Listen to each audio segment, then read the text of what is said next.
Moinabad drugs కేసులో అడ్డంగా book అయ్యారు తెలుగు రాష్ట్రాల ప్రజాప్రతినిధులు. ఒకరు ఏలూరు టీడీపీ ఎంపీ పుట్టా మహేష్ కాగా మరొకరు బీఆర్ఎస్ మాజీ ఎమ్మెల్యే రోహిత్ రెడ్డి. ఈ వ్యవహారం వెలుగులోకి రాగానే ఎంపీ మహేష్కు టీడీపీ నోటీస్ ఇచ్చింది. ఆ జాబితాలోకి బీఆర్ఎస్ కూడా చేరిపోయింది. మాజీ ఎమ్మెల్యే రోహిత్ రెడ్డికి బీఆర్ఎస్ నోటీసులు జారీ చేసింది. ఒక ప్రజా ప్రతినిధిగా ఉంటూ డ్రగ్స్కి అలవాటు పడితే ఇక నియోజకవర్గ ప్రజలకు ఏం నీతులు చెబుతారన్న ప్రశ్నలు వినబడుతున్నాయి. బలహీనతకు అలవాటు పడి రాజకీయ జీవితాన్ని తనకు తానే ఇబ్బంది కొని తెచ్చుకున్నారని సన్నిహితులు అంటున్నారు. మొయినాబాద్ డ్రగ్స్ కేసు రాజకీయంగా దుమారం రేపుతోందా? కేసులో నేతలు వ్యాపారవేత్తలు ఉండడంతో నిందితుల చుట్టూ ఉచ్చు బిగుసుకున్నట్లేనా? పరిస్థితి గమనించిన బీఆర్ఎస్ టీడీపీలు అలర్ట్ అయ్యాయా అనే ప్రశ్నలు వినబడుతున్నాయి. వీళ్ళు మన నాయకుల అంటూ జనం చేదరించుకుంటున్నారు. ఎస్, ఇక ఇదే అంశానికి సంబంధించి మరింత లోతైన విశ్లేషణ మా ఇన్పుట్ ఎడిటర్ శ్రీకాంత్ అందిస్తారు. Srikanth, over to you. Ramana, good evening. వీళ్ళ మన నాయకులు అంటే సిగ్గుపడాల్సినటువంటి పరిస్థితుల్లోకి ఈరోజు వెళ్ళిపోయింది. ప్రజల్ని ఓట్లేసినటువంటి ప్రజలకు జరిగినటువంటి అవమానం ఈరోజు. ఏ డ్రగ్స్ రహిత రాష్ట్రం కోసం ఆ రోజు ప్రచారాలు చేశారో ఇప్పుడు వాళ్ళే డ్రగ్స్ తీసుకుంటూ ప్రభుత్వాలకు చెడ్డ పేరు తీసుకొస్తున్నటువంటి పరిస్థితి. ఇదే ఫామ్ హౌస్లో గతంలో ఎమ్మెల్యేల కొనుగోలుకు సంబంధించి దేశం మొత్తం కూడా సంచలనంగా మారినటువంటి అంశం మళ్ళీ ఈరోజు మళ్ళొకసారి వార్తల్లోకి ఎక్కింది. డ్రగ్స్ తీసుకుంటూ డ్రగ్స్లో పాజిటివ్ వస్తూ పైలట్ రోహిత్ రెడ్డి, ఇటు ఎంపీ మహేష్ కుమార్ యాదవ్. సో ఒక బలమైనటువంటి రాజకీయ నేపథ్యం నుంచి వచ్చిన వాళ్ళు ఈరోజు డ్రగ్స్కి బానిసలై ప్రజలను అవమానిస్తున్నారు. స్పష్టంగా కనిపిస్తోంది. ఈ మధ్యకాలంలో మనం ఎమ్మెల్యేల విషయంలో వస్తున్నటువంటి ఆరోపణలు చూస్తే లైంగిక వేధింపుల ఆరోపణలు, భూ కబ్జాల ఆరోపణలు, అక్రమ ఇసుకకు సంబంధించినటువంటి ఆరోపణలు, లేదంటే వాళ్ళ వ్యక్తిగత వీడియోలు బయటకు రావడం, ప్రజల్లో చులకన కావడం, ప్రజల్ని అవమానించడం, ఒక విలువలతో కూడినటువంటి రాజకీయాలు రావట్లేదు అటు ఆంధ్రప్రదేశ్లో కానీ ఇటు తెలంగాణలో కానీ. ఆ మధ్యలో అరవ శ్రీధర్ది కంప్లీట్ నగ్న వీడియోలు బయటకు వచ్చినాయి. అంతకుముందు వైసీపీ హయాంలో అప్పుడు ఎంపీగా ఉన్నటువంటి గోరంట్ల మాధవ్ వీడియో బయటకు వచ్చింది. ఈ మధ్యకాలంలో కొన్ని వీడియోలు మనం చూస్తూనే ఉన్నాం. ఆ మధ్యలో జనసేన కిరణ్ రాయల్ వీడియోలు ఇప్పుడు బయటకు వచ్చింది. పొలిటికల్గా వాడుకుని ఎప్పుడైతే ఇన్సిడెంట్ ఈస్ హ్యాపెండ్. ఏం చెప్తున్నారు వీళ్ళు ప్రజలకు? రాజకీయ నాయకులు, ప్రజాప్రతినిధులు దౌర్భాగ్యం ఏంటంటే వీళ్ళు చట్టసభల్లో, శాసనాలు చేసేటువంటి చట్టసభల్లో వెళ్తున్నారు. ఒక డ్రగ్స్ కేసులో పాజిటివ్ వచ్చి కన్ఫర్మ్ అయినటువంటి వ్యక్తి తెల్లారి నాకు పార్లమెంట్ సెషన్ ఉందని చెప్పి స్టేషన్ బెయిల్ తీసుకొని పార్లమెంట్కి వెళ్తే పార్లమెంట్ చరిత్రలోనే ఒక చీకటి రోజుగా దీన్ని చూడాల్సినటువంటి అవసరం ఉంది. అంతే సత్యం గారు మనతో పాటు జాయిన్ అయ్యారు. సత్యం గారు నమస్తే. నమస్తే అండి. సో ఇది ప్రజలకు జరుగుతున్నటువంటి అవమానంగా నేను అనుకుంటున్నా. వీళ్ళు ప్రజాప్రతినిధులుగా ఎన్నికై ప్రజల్ని బాగుపడేస్తాం, పేదల కోసం మేము బ్రతుకుతాం అని రాజ్యాంగం మీద ప్రమాణం చేసి ఆ చట్టసభల్లోకి వెళ్ళి ఎట్లా కూర్చుంటున్నారు? ఎట్లా చూడొచ్చు సార్ ఈ ఎపిసోడ్ని? ఇది ఖచ్చితంగా ప్రజల్ని ఫూల్స్ని చేయటమే. చెప్పేటప్పుడేమో మొత్తం మేము ప్రజలకు ప్రాతినిధ్యం వస్తాం, మా పార్టీ ఆదర్శం మా ఆదర్శం అని చెప్పేసి ఎన్నికవుతూ వస్తున్నారు. ఎన్నికైన తర్వాత ఇటువంటి సంఘటనలో అవపడతా ఉన్నారు. తర్వాత యంగ్స్టర్స్ ఎక్కువ ఇన్స్పైర్ అవుతూ ఉంటారు ఏదైనా మంచి అడ్వెంచరిస్ట్ సంఘటన జరిగినప్పుడు. అనేకమైనటువంటి నువ్వు వరల్డ్ కప్ క్రికెట్ గెలిచినా, లేకపోతే మరొకటి గెలిచినా, లేదా ఒక మరొక ఆదర్శమైనటువంటి సంఘటన జరిగిన, ఇప్పటికి కూడా శతాబ్దాలు గడిచిపోతున్న భగత్ సింగ్ ఇన్స్పిరేషన్ కానీ, అల్లూరి సీతారామరాజు ఇన్స్పిరేషన్ కానీ, వీళ్ళంతా ప్రజల కోసం, ప్రజా జీవితాల కోసమే సాక్రిఫైస్ చేశారు. ఆనాటి నుంచి ఈనాటి వరకు కూడా అటువంటి చరిత్ర ఉన్నటువంటి ప్రజాప్రతినిధుల్ని ఇప్పటికీ గౌరవిస్తున్నారు, ఇప్పటికీ మననం చేసుకుంటున్నారు. ఇప్పటికీ ఒక పేజీ వాళ్ళ గురించి చదివితే గొప్ప ఇన్స్పిరేషన్ యూత్కు. అటువంటిది ఇటువంటి వాళ్ళు ఎంపీలు, లేకపోతే మంత్రులు, ఎమ్మెల్యేలు, ఇట్లా ఎన్నికైనటువంటి వాళ్ళు ఇట్లా చేస్తే ఇది తెలంగాణలో చాలా సీరియస్గా ట్రీట్ చేస్తున్నటువంటి విషయం కూడా ఇలా తెలుసు. అవును, డ్రగ్స్ని నిషేధించాలి, ఎటువంటి డ్రగ్స్ అనేటువంటిది ఎక్కడ ఉండటానికి వీళ్ళని చెప్పేసి ఏర్పాటు చేసి ఒక ఈగల్ ఏర్పాటు చేసి దానికి 50 కోట్ల రూపాయల బడ్జెట్ ని పెట్టారంటే ప్రభుత్వం ఎంత సీరియస్గా ఉందో అర్థం చేసుకోవచ్చు. చాలా సీరియస్గా ఉంది. ఇంకో పాయింట్, పార్లమెంట్ చరిత్రలోనూ ఒక ఎంపీ డ్రగ్స్ తీసుకొని దొరికిపోయి తెల్లారి సెషన్ అటెండ్ అవ్వడం, ఈ అంశాన్ని మీరు చెప్పండి ఎట్లా చెప్తారో. 2017 మంది డ్రగ్స్తో చనిపోయారని చెప్పేసి పుట్ట మహేష్ ఒక ట్వీట్ చేశారు. ఎన్నికల టైంలో వైసీపీ హయాంలో ఇది జరిగిందని చెప్పేసి ఈరోజు ఆయనే డ్రగ్స్ తీసుకొని పార్లమెంట్కి అటెండ్ అవుతున్నారు. ఇవాళ ఉన్నటువంటి పరిస్థితుల్లో ఇటువంటి వాళ్ళు ఇంకా మిగతా ప్రజాప్రతినిధులు లేదా కింది స్థాయి అంటే ఆ తర్వాత జడ్పీటీసీలు ఎంపీపీలు కిందికి వచ్చే వరకల్లా ఇది ఇంత గొప్పోళ్ళే పార్లమెంట్ సభ్యులు ఇటువంటి పనులు చేస్తున్నప్పుడు మనం చేస్తే తప్పేమిటి అనుకునే ప్రమాదం ఉంది. కింది స్థాయిలో రాజకీయ జీవితం ఉన్నటువంటి ప్రజా జీవితం ఉన్నటువంటి కౌన్సిలర్లు, వార్డు మెంబర్లు ఇటువంటి వాళ్ళందరూ కూడా దీన్ని ఫాలో అయ్యే అవకాశం ఉంది. కాబట్టి ఖచ్చితంగా ఇది వాళ్ళు చెడిపోవటం కాదు, వాళ్ళు చెడిపోదలుచుకుంటే ఇంట్లో చెడిపోతే అయిపోయేది. కానీ ఫామ్ హౌస్కి వచ్చి ఈ విధంగా చెడితే సమాజం మొత్తానికి రాంగ్ మెసేజ్ ఇచ్చి మొత్తం సమాజాన్ని చెడగొట్టడానికి వీళ్ళు ఒక మెసేజ్ పాస్ చేశారు. ఇప్పుడు తర్వాత డ్రగ్స్ వల్ల ఎట్లా నిర్వీర్యం అయితేనేయో మనకు పంజాబ్ ఒక ఎగ్జాంపుల్ ఉంది. అనేక చోట్ల పంజాబ్ గురించి చర్చ జరుగుతుంది.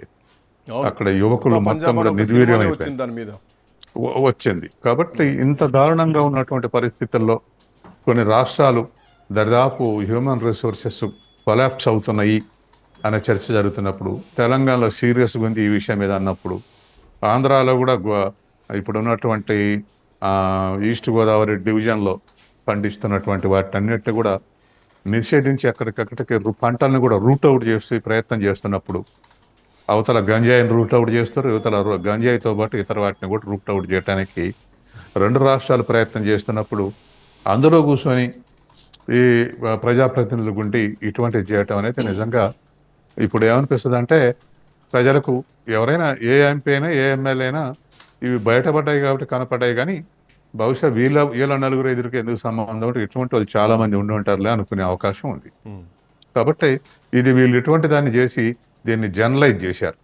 జర్నలైజ్ చేసి ఇదేం పెద్ద తప్పు కాదులే, ఇటువంటి వాళ్ళే తాగుతున్నప్పుడు మనదే అంతా అనుకునేటువంటి ప్రమాదం ఉంది. ఖచ్చితంగా అవును. కాబట్టి వీళ్ళు సమాజానికి బాగా రాంగ్ మెసేజ్ ఇచ్చి అయ్యారు. తర్వాత రెండోది, రోహిత్ రెడ్డికి చాలా అనేక వాటి నుంచి బయటపడుతూ వస్తుంటే, అటు పార్టీ సపోర్ట్ తోటో ఇటు తనకున్నటువంటి పదవులతోటో బయటపడుతూ వస్తుంటే చాలా చులకన భావం ఉన్నట్టుంది. ఆ చులకన భావం ఉండకపోతే తన ఫామ్ హౌస్ల గతంలోనే ఎమ్మెల్యేల మార్పిడి మీద పెద్ద నేషనల్ లెవెల్ ఇష్యూ అయింది.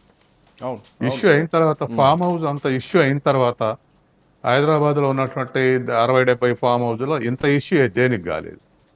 అయిన తర్వాత కూడా తను జాగ్రత్త పడబోగా మళ్ళీ చులకన భావంతో అక్కడే మళ్ళీ మామూలు సమావేశం కాదు, డ్రగ్స్ తోటి సమావేశం, డ్రగ్స్ తోటి తీసుకుంటూ అరెస్ట్ అయ్యారంటే ఇంతకన్నా చులకన భావం ఏముంటుంది. కాబట్టి ఆ తర్వాత తెలుగుదేశం ఇమీడియట్గా రియాక్ట్ అయింది. బీఆర్ఎస్ కూడా ఎమ్మటే అసలు నోటీస్ కాదు, మేము బహిష్కరిస్తున్నామని స్టేట్మెంట్ ఇస్తే బాగుండేది. సార్ ఇందులో తెలుగుదేశం పార్టీ ఇమీడియట్ రియాక్ట్ అయింది, షోకాస్ నోటీస్ ఇచ్చింది. డిఆర్ఎస్ పార్టీ 2-3 రోజులకు రియాక్ట్ అయింది. 7 రోజుల్లో వివరణ ఇవ్వాలన్నారు. 7 రోజుల్లో జైల్లో ఉన్న వ్యక్తి వివరణ ఇస్తే ఎట్లా ఇస్తారన్నది అదో క్వశ్చన్ మార్క్ అట్లే ఉంది. తూతు మంత్రంగానే ఇస్తున్నారా? అండ్ మోర్ ఓవర్ ఇక్కడ ఇంకొక పాయింట్ ఏంటంటే, ఈ మధ్యకాలంలో మీరు కూడా చూసే ఉండొచ్చు, ఒక 3 యువకులు డ్రగ్స్ సరఫరా చేస్తున్నారని చెప్పేసి నడి రోడ్డు మీద పోలీసులు పాదాల మీద కొట్టారు, మక్కిలెర కొట్టారని చెప్పారు. సో ఇప్పుడు వీళ్ళ విషయానికి వచ్చేసరికి ధనవంతులు, ప్రజాప్రతినిధులు, తెల్లారి పార్లమెంట్ స్టేషన్ ఉంది కాబట్టి స్టేషన్ బెయిల్ తీసుకొని వెళ్ళిపోయారు. సో ఈజీ అయిపోయింది. సో ఎందుకు అందరికి ఒక లయం ఎందుకు ఉండట్లేదు? సమన్యాయం ఎక్కడుంది? చట్టం అందరికీ సమానమైనప్పుడు ఒక రోడ్డు మీద కొట్టినప్పుడు ఇంకోరిని దర్జాగా పంపించేస్తున్నటువంటి పరిస్థితి కనిపిస్తోంది. సో ఇది కూడా ఒక రకమైనటువంటి చర్చ చేయాల్సిందే కదా. ఇప్పుడు అది ఒక ప్రొటెక్షన్ ఉపయోగపడింది.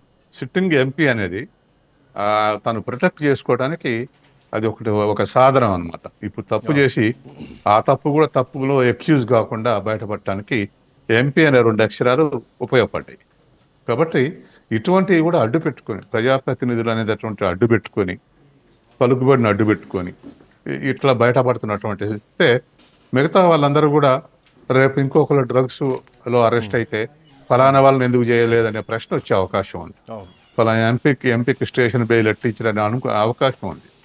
కాబట్టి మామూలు వాళ్ళు అయితేనే మక్కలరం కొడతారు, మరి ఎంపీలు ఎమ్మెల్యేలు అయితే వదిలేస్తారనేటువంటి ప్రశ్న కూడా పోలీసుల యొక్క పరిస్థితి, పోలీసుల యొక్క రోల్ వీక్ అవుద్ది. వీళ్ళు కనుక ఇతరులు ఆ ప్రశ్న ఇస్తే వీక్ అవుద్ది. అక్కడక్కడ మనం చూస్తూ ఉన్నాం. ఏది వీడియోలు, ఏదో మామూలు మందు వేసుకొని పోతుంటే అసలు మీరు మందు తాగమని ఎందుకు కొట్టు పెడుతురు, ఎందుకు దుకాణాలు పెడుతురు, మందు దుకాణాలు తాగితే ఎందుకు పట్టుకుంటారు అని మధ్యరాత్రి తాగితే నిషేధం అని చెప్పాను అన్నప్పుడు అటువంటి ప్రశ్నలు వేస్తుంటే మోటార్ సైకిల్ మీద ఉన్న వాళ్ళు పోలీసులను అడుగుతుంటే మనం చూస్తున్నాం.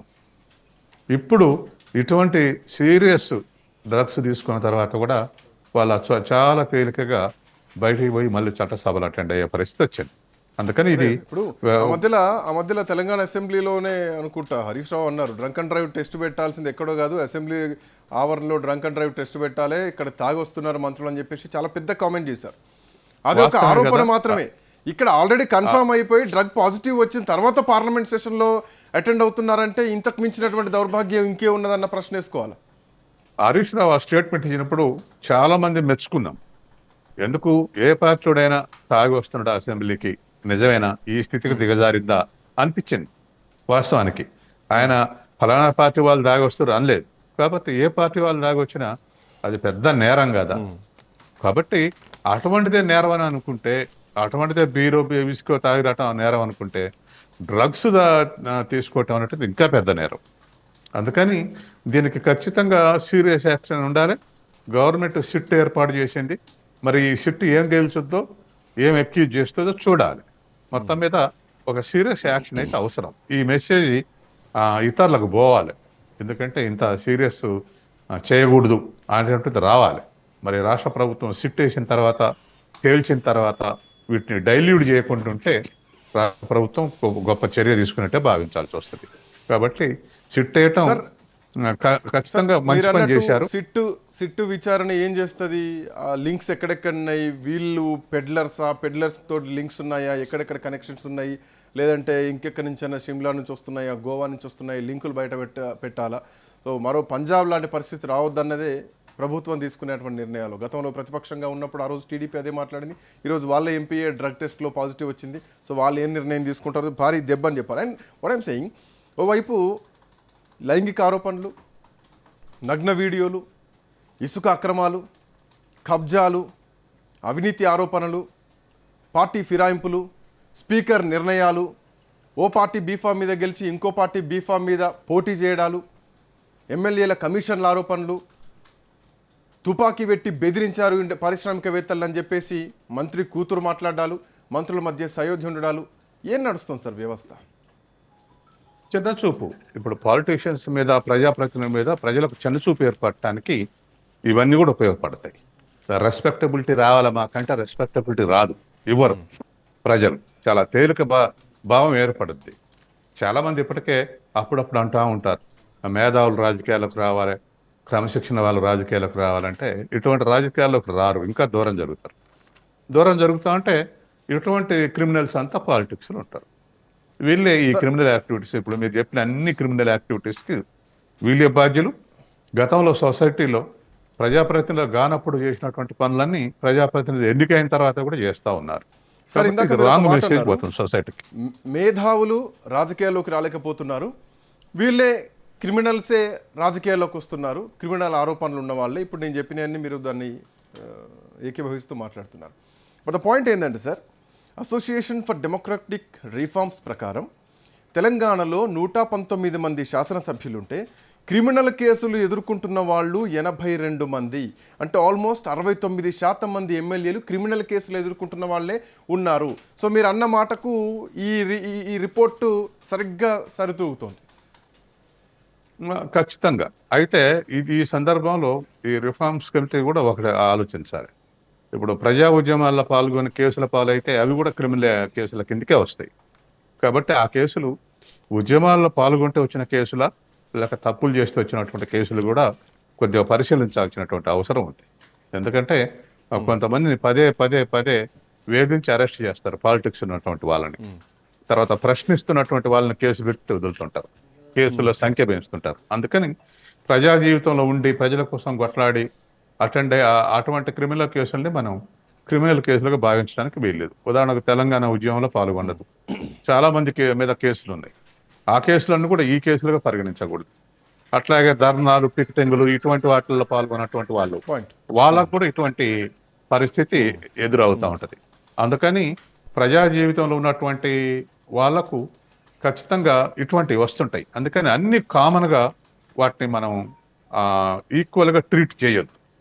సరే, మీరు అన్న పాయింట్తో ఓకే యాక్సెప్ట్ చేస్తూనే క్రిమినల్ కేసుల విషయం అట్లా ఉంచుదాం. ఎందుకంటే ఇది ఒక ఉద్యమ నేల కాబట్టి, ఉద్యమ నేపథ్యం కాబట్టి 69 మొదలు ఇప్పటి వరకు ఉద్యమం చేసిన వాళ్ళ మీద రకరకాల కేసులు ఉండొచ్చు. ఆనాడు ఉన్నటువంటి ప్రభుత్వాలు కక్షగట్టి క్రిమినల్ కేసులు పెట్టినటువంటి సందర్భాలు కూడా మనం చూస్తున్నాం. అంశం అట్లా ఉంచితే ఇదే తెలంగాణ అసెంబ్లీలో 119 మంది ఎమ్మెల్యేలు కోటీశ్వరులు 111 మంది ఉన్నారు. అంటే ఆల్మోస్ట్ 93% కోటీశ్వరులే ఉన్నారు. ధనవంతులు టికెట్లు కొనుక్కుంటున్నారు, డబ్బులు పంచుతున్నారు, గెలుస్తున్నారు. సో ఈ విషయాన్ని ఎట్లా చూడాలా? ఖచ్చితంగా గతంలో స్వాతంత్రోద్యమ కాలంలో ఉద్యమ చరిత్ర ఉన్న వాళ్ళకు టికెట్ ఇచ్చారు. ఏ పార్టీ అయినా, కాంగ్రెస్ అయినా, కమ్యూనిస్ట్ అయినా. ఆ తర్వాత ప్రజా ఉద్యమంలో క్రెడిబిలిటీ ఉన్నటువంటి వాళ్ళకు టికెట్లు ఇచ్చారు. అవును. ఆ తర్వాత నీతిమంతులకు టికెట్లు ఇచ్చారు.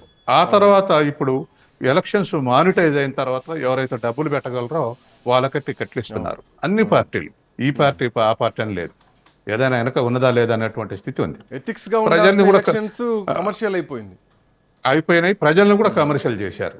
అంటే ప్రజలు కూడా ఎన్నో కొన్ని డబ్బులు ఇస్తేనే ఓటేసే పరిస్థితి వచ్చింది. కాబట్టి ఇది ఎప్పుడైతే వచ్చిందో డబ్బులు పంచందే నువ్వు గెలవు, అందుకని నువ్వు పక్కకు తప్పుకునేటువంటి పరిస్థితి అన్ని పార్టీలు వచ్చింది. దీంతో ఇవాళ ఉన్నటువంటి పరిస్థితుల్లో ఎలక్షన్స్ మానిటైజ్ అయిన తర్వాత డబ్బులున్న వాళ్ళ గెలిచే పరిస్థితి, డబ్బులున్న వాళ్ళ రాజకీయాలకు వచ్చే పరిస్థితి, డబ్బులున్న వాళ్ళ ప్రజాప్రతినిధులకు ఎన్నికయ్యే పరిస్థితి వచ్చింది. ఇది ఒక విషయ సర్కిల్ లాగా దాంట్లోనే మనం కొట్టుమిట్టాడుతున్నాం. దాని నుంచి బయటకు వేఅవుట్ ఎక్కడైనా పెద్ద ఉద్యమాలు జరిగితే గతంలో సారా వ్యతిరేక ఉద్యమం వస్తే ఎన్టీ రామారావు నేను గెలిస్తే సారా నిషేధిస్తాడు. ఉవ్వెత్తున ప్రజలు ఓట్లేశారు. ఆనాడు ఇతరులు కాంగ్రెస్ చాలా మంది ఎంపీలు, ఎమ్మెల్యేలు సారా కాంట్రాక్టర్లు ఉండేవాళ్ళు, చాలా మంది డబ్బులు పెట్టారు, అయినా ఓడిపోయారు. కాబట్టి ఒక ఉద్యమం వచ్చినప్పుడు, అట్లాగే విద్యుత్ శక్తి ఉద్యమం వచ్చినప్పుడు ప్రజలందరూ కూడా ఆ కాజు మీద తెలుగుదేశాన్ని ఓడించారు. అందుకని ప్రజలలో ఆ ఉద్యమత్వం రగిల్చేటువంటి రాజకీయ పార్టీలు తగ్గిపోయినాయి.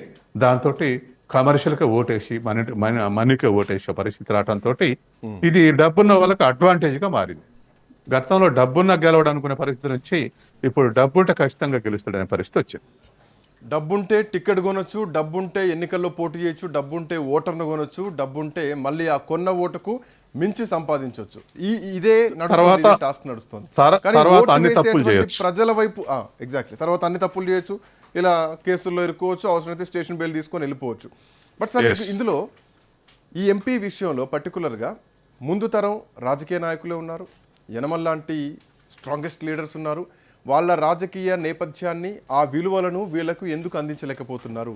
వీళ్ళు గోల్డెన్ స్పూన్లో పెరిగి ఆ కష్టాలు తెలియకుండా పెరిగి ఎన్నికలను ఒక కమర్షియల్ లాగా చూసి ఓటుకు ఎంత, ఏ నియోజకవర్గంలో ఎంత పంచాలా, ఈ యాంగిల్లోనే ఉంటున్నారు తప్ప ఒక విలువలతో కూడినటువంటి రాజకీయాన్ని ఆ వారసత్వం ఇవ్వలేకపోతుందా, చెప్పలేకపోతున్నారా? విలువల వారసత్వం కన్నా డబ్బు వారసత్వమే బాగా పనిచేస్తుంది. ఇవాళ చాలా మంది నాయకుల పిల్లలు అవరేళ్ళగా తండ్రి యొక్క బ్యాక్గ్రౌండ్ తీసుకొని ఎలక్షన్లో గెలిచారు. ఇవాళ వాళ్ళ పేరు చెప్పి గెలిచినటువంటి వాళ్ళకు ప్రత్యేకంగా వాళ్ళు ఏమన్నా విద్యార్థి ఉద్యమాలను లేదా డెమోక్రటిక్ మూవ్మెంట్లను వాళ్ళకు ఆ సమస్యలు తెలుస్తుంటే అలా వ్యవహరించరు. కానీ వాళ్ళందరూ కూడా కార్పొరేట్ చదువులు చదివి బయటకు వచ్చి డైరెక్ట్ వీటల్లో చేరారు. కాబట్టి వాళ్ళకు విద్యార్థి ఉద్యమ నేపథ్యం లేదు, లేదా ప్రజా జీవితం లేదు. కేవలం తండ్రి పెట్టేటువంటి పెట్టుబడులతో పిల్లలు ఎలక్ట్ అయ్యారు. ఇప్పుడు వాళ్ళు రెస్పాన్సిబుల్ లేకుండా బిహేవ్ చేస్తూ ఉన్నారు. కాబట్టి ఇవాళ ఉన్నటువంటి పరిస్థితుల్లో ఒక ఇన్స్పిరేషన్ లీడర్షిప్ యంగ్స్టర్స్ ఇవ్వచ్చు, కానీ ఆ పరిధిలోకి రావట్లేదు. వాళ్ళ పరిధిని వాళ్ళ గీత గీసుకొని వాళ్ళ తండ్రి నుంచి వచ్చేటువంటి వ్యాపారాలు నిర్వహించడానికి ఈ వారసత్వ రాజకీయాలను వాడుకుంటారు. అంటే మరింత పెట్టుబడిగా మారేందుకు ఈ వారసత్వం ఉపయోగపడుతుంది తప్ప రాజకీయ వారసత్వం ప్రజా జీవితంలో ఒక మంచి వాల్యూస్ క్రియేట్ చేసేటువంటి స్థితి ఆలోచించే యంగ్స్టర్స్ లేరు ఇప్పుడు.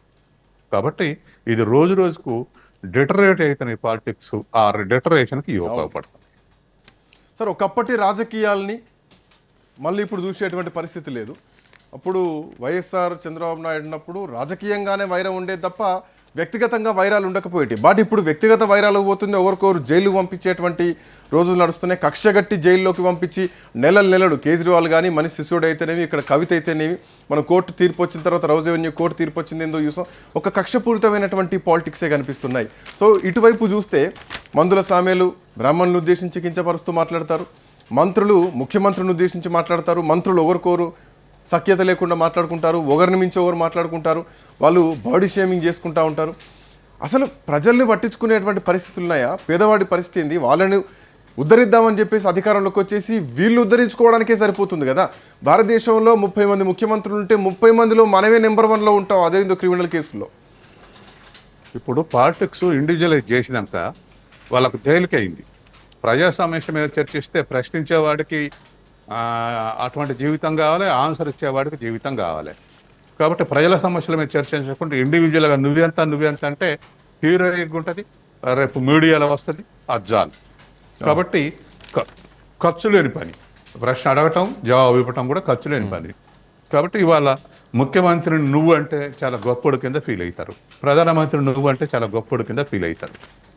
అక్కడ నుంచి పెడితే నువ్వు అన్న దగ్గర నుంచి మొదలు పెడితే ఇంకా చాలా దూరం వీటిని ఎగ్జిక్యూట్ చేస్తూ ఉన్నారు. గతంలో ఉన్నటువంటి తరం ఎవరు విమర్శించుకున్న పేరుతో పాటు గారు అనే వాడేవాళ్ళు. ముఖ్యమంత్రి గారు లేదా ఫలానా గారు అని చెప్పేసి వ్యవహరించేవాళ్ళు. ఇప్పుడు అది మొత్తం డిటరేషన్ వచ్చేసింది. మైకులు విసిరేసిన వాడు, ఇండివిజువల్గా నువ్వెంత అన్నవాడు, పేరు పెట్టి చేసిన వాడు, ధైర్యంగా మాట్లాడింది అనుకోవటం, ఇదంతా ఒక రాంగ్ ట్రాక్లో నడుస్తూ ఉంది. రైట్. ఈ రాంగ్ ట్రాక్ రైట్ ట్రాక్ మొన్నటి వరకు ఉండే, ఒక 20 ఏళ్ల కింద వరకు జయపాల్ వెంకయ్య నాయుడు, ఓంకారు, ఈ బోడెపూడి, లేకపోతే ఈ రోషయ్య గారు, ఈ తరం అంతా ఉండే. కానీ ఇప్పుడు వచ్చే వరకు అలా గత రెండు మూడు టర్మ్స్గా ఈ డిటరేషన్ ఇంకా బాగా ఎక్కువ ఇస్తా ఉంది. Right. Thank you sir, thanks for joining.